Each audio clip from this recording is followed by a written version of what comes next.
পূজনীয়া মা, এই মা কথাটা আমি কোনোদিন আপনাকে মন থেকে বলিনি। আজ আপনাকে খুব ইচ্ছে হলো খোলা চিঠি লেখার, তাই খোলা আকাশের নিচে বসে আপনাকে চিঠি লেখা শুরু করলাম। জানি না এই চিঠি আপনার কাছে পৌঁছবে কিনা। আমি সেই বৃদ্ধাশ্রমে আছি যে বৃদ্ধাশ্রমে আপনি শেষ নিঃশ্বাস ত্যাগ করেছিলেন। ভাগ্যক্রমে আপনি যে রুমটিতে থাকতেন, আমি এখন সেই রুমে। তাই হয়তো আজ আপনাকে আমার খুব মনে পড়ছে। ক্ষমা চাইবার অধিকার আমি হারিয়ে ফেলেছি, তাও এই চিঠি লিখছি যদি আপনি ক্ষমা করে দেন। বিয়ে হয়ে আসার পর দেখেছিলাম আপনি সংসারটাকে নিজের হাতে রেখেছিলেন। এটা আমি মানতে পারতাম না। মনে হতো যেন আমি বন্দী হয়ে আছি। কিন্তু এটা বুঝতাম না মাথার উপর একজন অভিভাবক থাকা কতটা প্রয়োজন। আপনি যখন বলতেন, বৌমা যতটা খাবে ততটা নাও, অপচয় করো না, এই কথাটা যেন আমার অসহ্য লাগতো। কিন্তু আমি এখন বুঝতে পারি আপনি কোনো খারাপ কথা বলেননি। ঠিকই তো, আপনি তো আমাকে না খেয়ে থাকতে বলছেন না, অপচয় করতে মানা করছেন।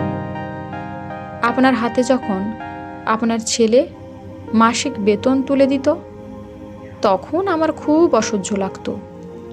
মনে মনে ভাবতাম কি করে আপনার কাছ থেকে মুক্তি পাওয়া যায়। আপনার ছেলের কাছে আমি বায়না করি আমি তার সাথেই যাব তার কর্মস্থলে। আপনার ছেলে প্রথমে অনুমতি না দিলেও পরে ঠিক মানিয়ে নিই কান্নাকাটি করে। বেশ ভালোই ছিলাম দুজনে।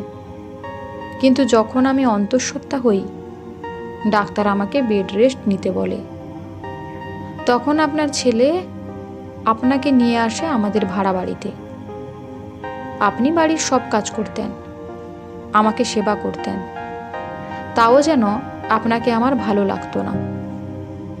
আমারও একটি পুত্র সন্তান হয়।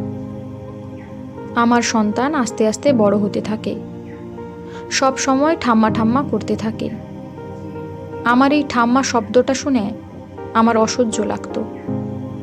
আমার ছেলেকে আমি ইংলিশ মিডিয়াম স্কুলে ভর্তি করি, কিন্তু আপনি বাংলা মিডিয়ামের যত কবিতা গল্প শোনাতে থাকেন। ছেলে ঝোঁক করে বসে সে বাংলা মিডিয়াম স্কুলে পড়বে। এই ব্যাপারটা আমি কিছুতেই মেনে নিতে পারছিলাম না। আমাদের ভাড়া বাড়িতে দুটি রুম ছিল, একটাতে আমি আর আপনার ছেলে থাকতাম, অপরটিতে আমার ছেলেও আপনি। ছেলে বড় হচ্ছে, তাই আরেকটা রুমের প্রয়োজন ছিল। আমি আর আপনার ছেলে যুক্তি করলাম দেশের বাড়ি ও জমি বিক্রি করে এখানে নিজেদের বাড়ি তৈরি করব। আপনি কিছুতেই সই করছিলেন না। এটা বলে ওটা আপনার শ্বশুরের ভিটে, ওখানে আপনার অনেক স্মৃতি জড়িয়ে আছে। শেষ পর্যন্ত আপনি সই করলেন। আপনার সাথে আমার কোনো মতেই বনিবনা হতো না, তাই স্থির করি আপনাকে বৃদ্ধাশ্রমে পাঠানোর। তখন আমার ছেলে হোস্টেলে পড়ে, তাই আপনার ব্যাপারে কিছুই জানতে পারিনি। আপনাকে বৃদ্ধাশ্রমে পাঠিয়ে বেশ কয়েকটা বছর ভালোই ছিলাম। একদিন ফোনে খবর পেলাম আপনি আর নেই। আমি মনে মনে বললাম, যাক, বাঁচা গেছি। এরপর ছেলে বড় হলো, বিয়ে দিলাম।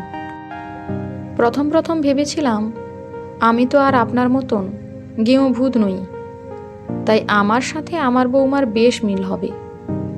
কিন্তু তা হয়নি। আমার সাথে যেন ইতিহাসের পুনরাবৃত্তি হচ্ছিল। যে যে বিষয়ে আপনার সাথে আমার তর্ক হতো, ঠিক সেই বিষয়ে আমার সাথে আমার বৌমার হতো। হঠাৎ করে আপনার ছেলে স্ট্রোক হয়, আর সেই আমাকে ছেড়ে চলে যায় চিরতরে। আপনার ছেলের বানানো বাড়ি তাদের পছন্দ হচ্ছিল না। আমার বৌমা থাকতে চায় ফ্ল্যাটে,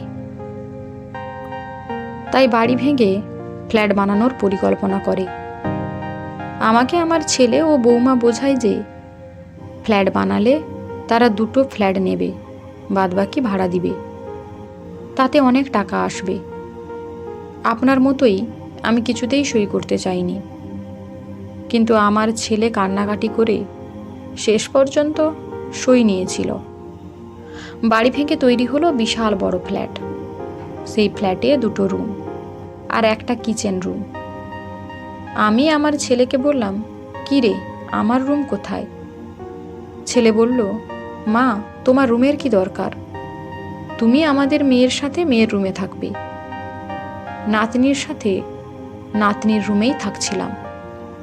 নাতনি যত বড় হতে থাকে আমার সাথে খারাপ ব্যবহার করে। আসলে ওর চাই একটা নিজস্ব রুম। তাই আমার ছেলে ও বৌমা স্থির করে আমাকে বৃদ্ধাশ্রমে রাখার। আমি আজ বৃদ্ধাশ্রমে, যে বৃদ্ধাশ্রমে আপনি ছিলেন। ভাগ্যের কি পরিহাস! আমি কোনোদিনই ভাবিনি আমার সাথে এই রকম ঘটনা ঘটবে। রক্তের গরম, টাকার গরম আর যৌবনের গরমে আমরা সব কিছু ভুলে যাই। ভুলে যাই পৃথিবীতে কোনো কিছুই স্থায়ী নয়। যদি এটা আমি আগে বুঝতাম, তাহলে হয়তো এই দিন আমাকে দেখতে হতো না। আমি আকাশের দিকে মিটমিট করে জ্বলে ওঠা তারাদের দিকে তাকিয়ে চিৎকার করে বলছি, "মা, পারলে আমায় ক্ষমা করে দিন।" ইতি আপনার নির্লজ্জ বৌমা।